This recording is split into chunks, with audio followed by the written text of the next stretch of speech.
Yes, you were going to ask about the vibrations of numbers, and we do think that that would be a nice close, a very positive thing to end this beautiful conversation on. If you don't mind, Yes. that's okay. Thank you. We are good. Let's do this. Okay. My question with the numbers is that, and this happened starting last year when it came more to my attention, but numbers like, for example, 1111 with the clocks, 1111, 444, 555, and 1212. What's there's a meaning for these numbers like 1111, and I just wanted to get your perspective on it. That what is this is meaning? Yes, the 1111 is a great one to start with because it is one that most people are familiar with, and 444 is another one that people get. Many people get lots and lots of these. And what has started happening is the 1111 or ones, and when you see the ones, 111, however many there are, it is the universal message to think about, to pause in that moment and think about what is the thought? What is the thought that I was having right now?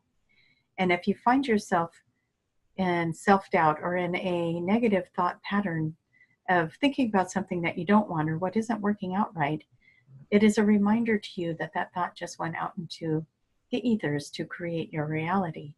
So the ones are there as an activation. It is an activation to remind you to think about what it is you desire. What is the outcome you desire? And because it is becoming so widely known, it is the perfect activating number. You see 111 and you stop to think, what is it that you do? You make a wish. Is that right? That's what 111 is. What do you do when you wish? Do you say, oh, I wish I had a flat tire? No. You're going to wish for a vacation or something joyful. You know, you're going to wish for something you desire. So it is a reminder to you to put out your desires. And whatever that thought was that came in before that, if it was a negative one, it got blown out of the water with the good one.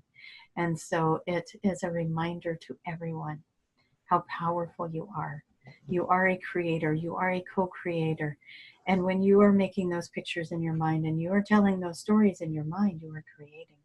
And so the ones are there to help remind you. Create from love, create from a place of joy and from a place of desire. And then you'll co-create something very magical.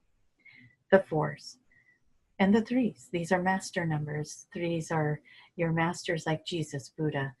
They are 33 is a very big master number. And it is just there. Fours are about the angels. Fours are about creating, again, from a place of love. And so these numbers are being shown to you to remind you you are not alone. You are not alone, and you are not just not alone, but you are being helped. You are being guided. Twos are a number of faith. Keep your faith. And when you see a 2, it means that if you are working towards something, if you have something that you have been working hard on and you start seeing the 2s, it is your team saying, you're getting so close, hang in there, have faith, it's coming. The fives, just like your shirt. The fives are about change. We are constantly creating change. Go through that hallway. Don't do the same thing every day. Go through a different door. Change, it is a beautiful thing, and you are the creator of your change. Change is always going to happen. It is the only thing that is consistent is the change. And so this is where you bring in your ones and you bring in your threes and you bring in all the other numbers right around this one, because those other numbers, you are creating the change you desire. Your thoughts, at calling in your support system, keeping the faith, that's all creating the change. The sixes, a lot of people do not like the sixes. Oh, it is the devil, 666, ha ha ha, we say to you. Sixes are about your ego. It is about how your ego can get wrapped around an attachment.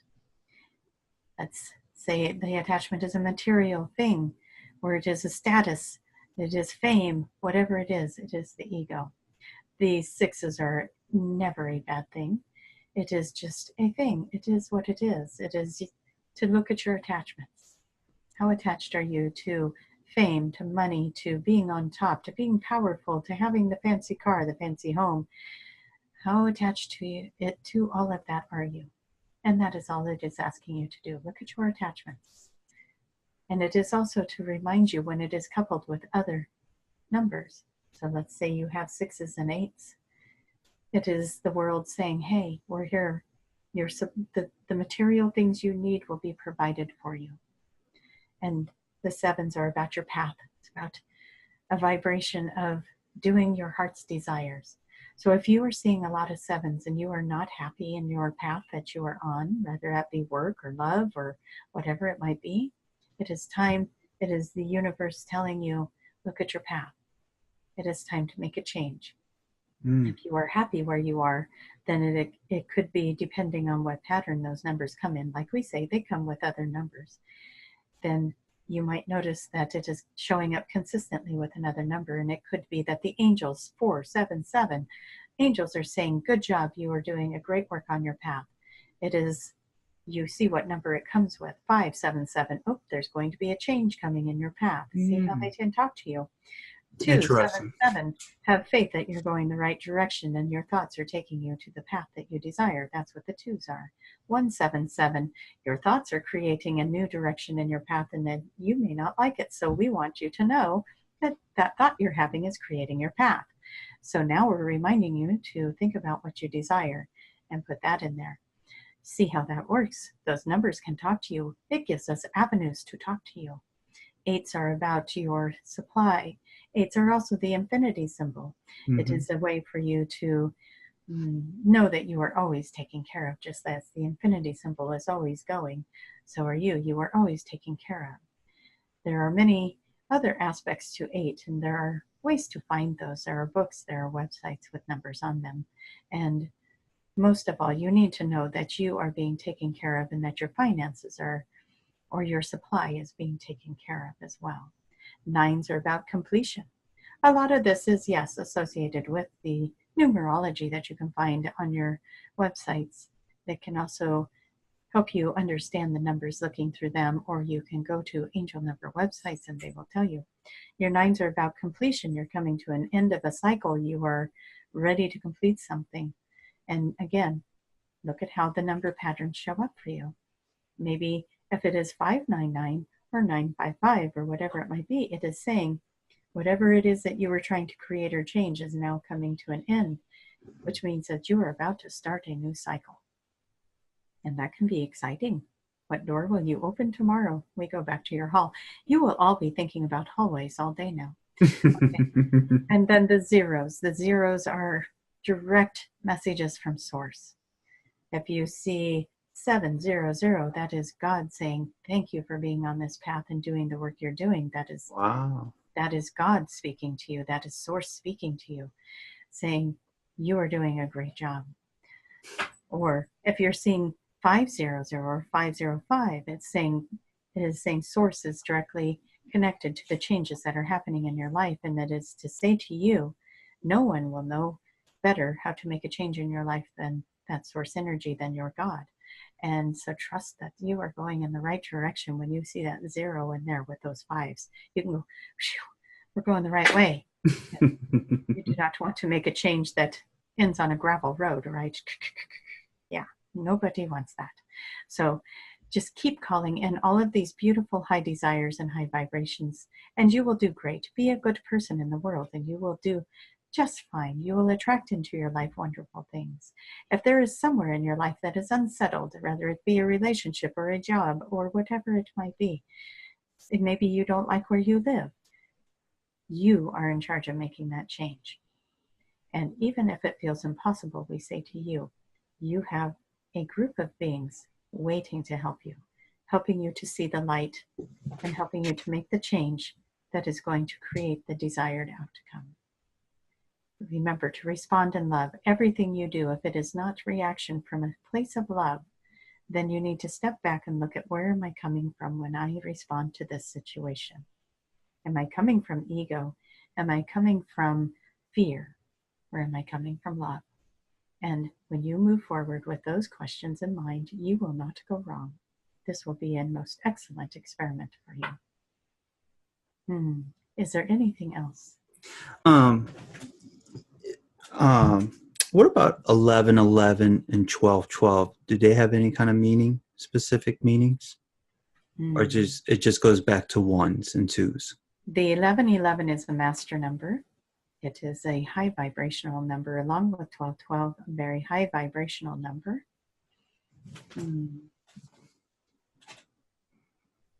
We are looking to see if there's another specific answer for you on that.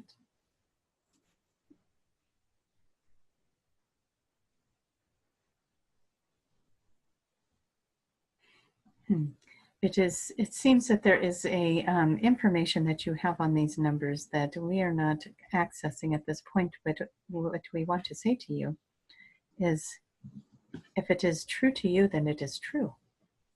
So if there is a vibrational match of a description for these numbers that you hold in your heart as truth, then that is something that Spirit can use and show you these numbers for that purpose. Does that make sense? Yes, it's kind of like their way of communicating. Yes. So if you are looking for a sign, they can use this as your sign. And if there is a, like we said, an attachment to what these numbers mean for you, and then we say, yes, that is true. That is what they mean. Interesting. Well, thank you. Thank you for all that information. I'm going to have to listen to this video a couple of times. Well, we thank you for bringing us on board again. We enjoy doing this. Thank you. Thank you.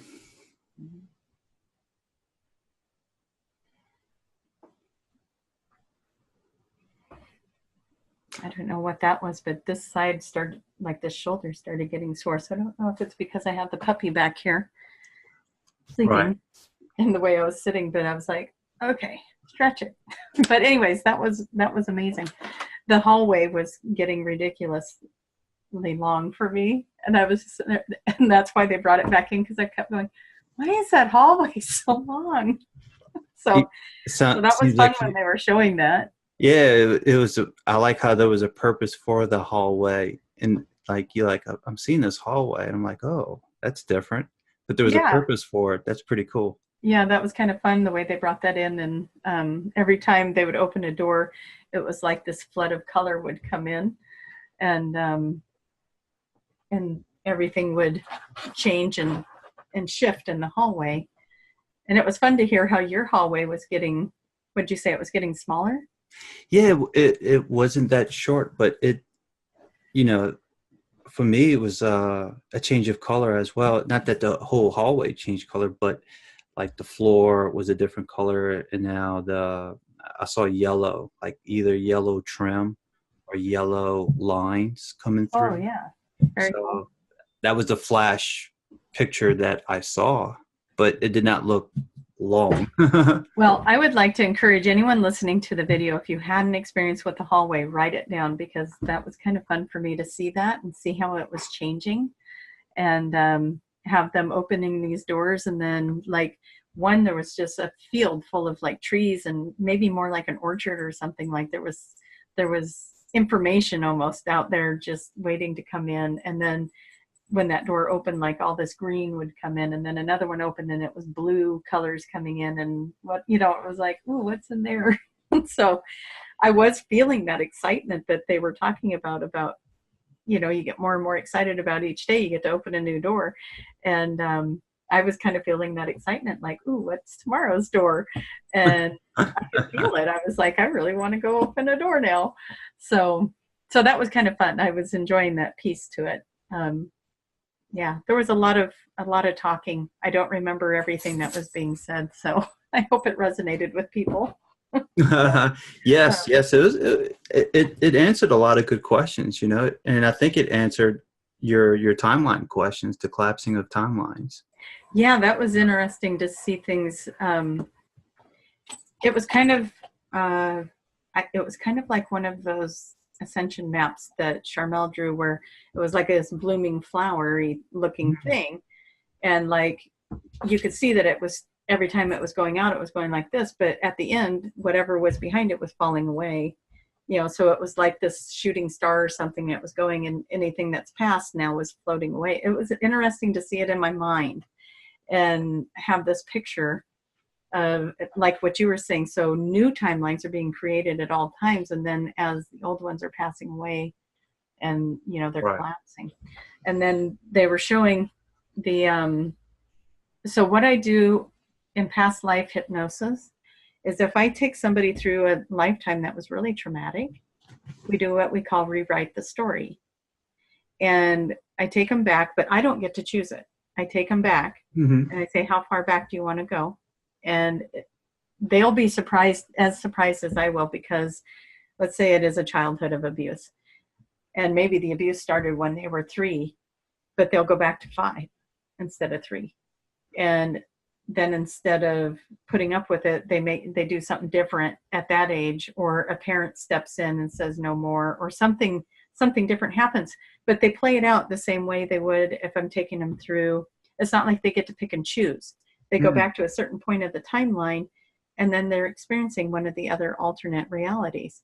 And what happens is they will, you know, if they go back to the 3-year-old being abused, well, now instead of that parent abusing them, let's say mom, it's the father that's abusive, mom takes and leaves the father. And so now they have this different timeline. So now they're living a life with a single parent, and now they have different trauma. And so then it's like, okay, well, now it's still not abuse, so that's good. But now you're at the babysitters all the time because mom's got to work 2 jobs and life is hard and you don't have everything you need. And so there's a whole nother thing that plays out. And so it does a couple of different things there. Is it will replace the bad memory with something better, or it will help them to see that the one they had wasn't as bad as it could have been worse. And then they'll play that out. And then we can rewrite it again if we wanted to, until we find that timeline that is like, oh yeah, there we are all sitting on a couch and everybody's being good people. And, you know, we get to grow up in a house where everyone loves everyone, and yeah, not be so scarred. And then they can have that one. But, yeah, so it's interesting when they were showing that. I was like, oh yeah, rewrite the story. But they were showing that you could go back and take an abusive point in your timeline and ask for the memory of the other one that wasn't abusive. I didn't know we could do that. We might have to try it, see what plays out. How would, like, let's say you re-experienced a different timeline and so on, but you just was able to see that timeline. It wouldn't affect your timeline at this moment, correct? Because you're still in this timeline. You just got to see the other timeline. Or it actually does shift it. It does shift your timeline? It does. So I've done this with a lot of people where, yeah, because people are responding to our energy. So I had this timeline. I'm gonna use one of my past lives as an example. I had a past life where one of my children was sacrificed. It wasn't raining. There was no rain. And so the community decided a child sacrifice to the gods for rain or whatever. And they grabbed like we were all standing there. I'm seeing this plain as day in my head.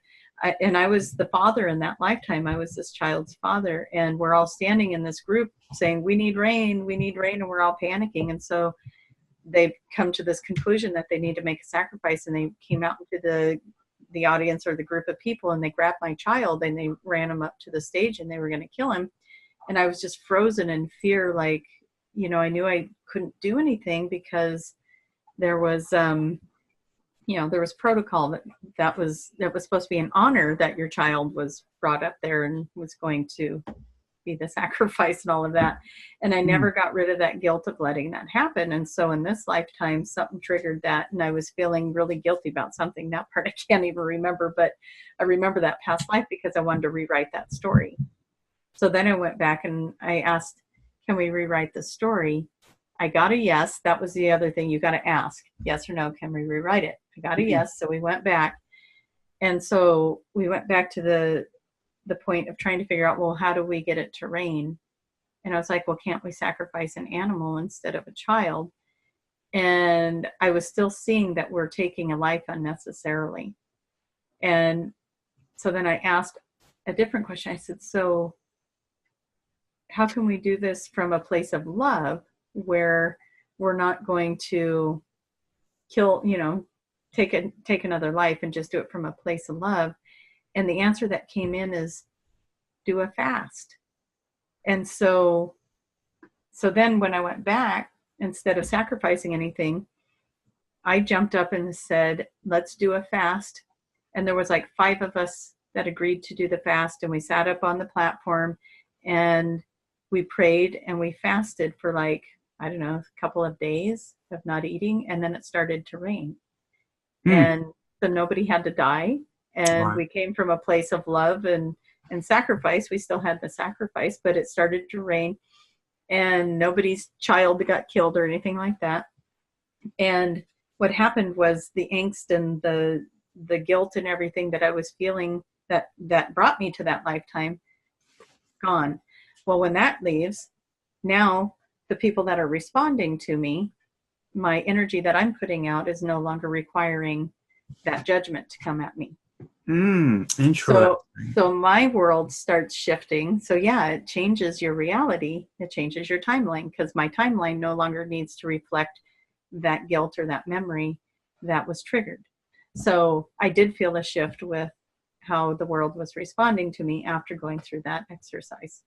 So hopefully that was understandable. Yeah, that's good. Yeah. That's good. And that's a great example too, because people can relate to it and visualize it, be like, oh, okay.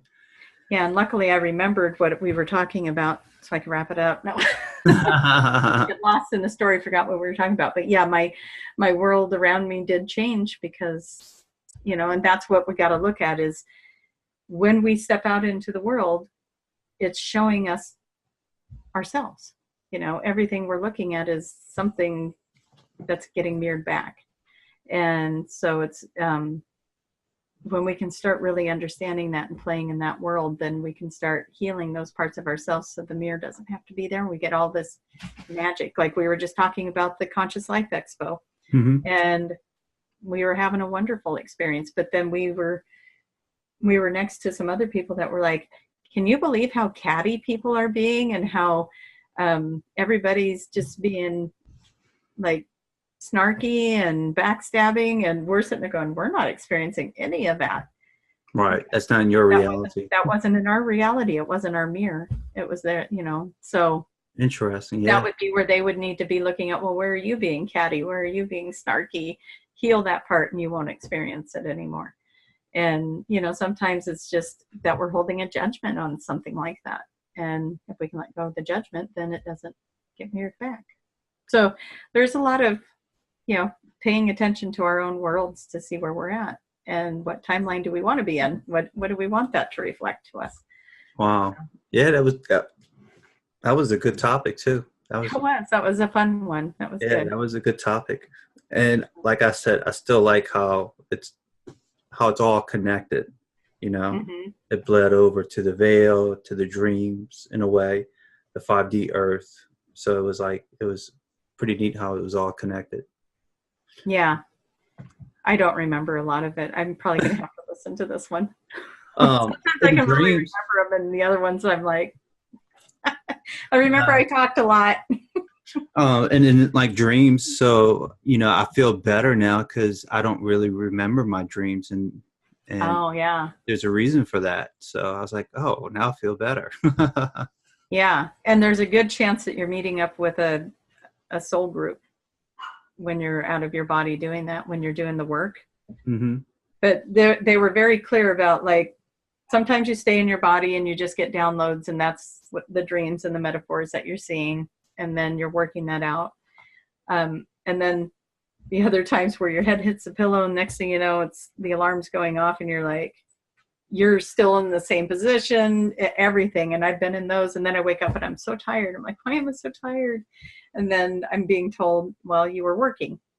And then it was more like they didn't want to use the word abduction because it's such a negative thing, but it was like a like your ET groups will come and get you like a field trip and say, yeah, it's kind of like, hey, come and play, come outside. Yeah, and it did. It felt more playful than anything like our curiosity is just like itching to get out there and see some things, and they take us, but then we don't get to remember them on the conscious level. So absolutely. The dog's found a golf ball. You hear it? Yeah, yeah.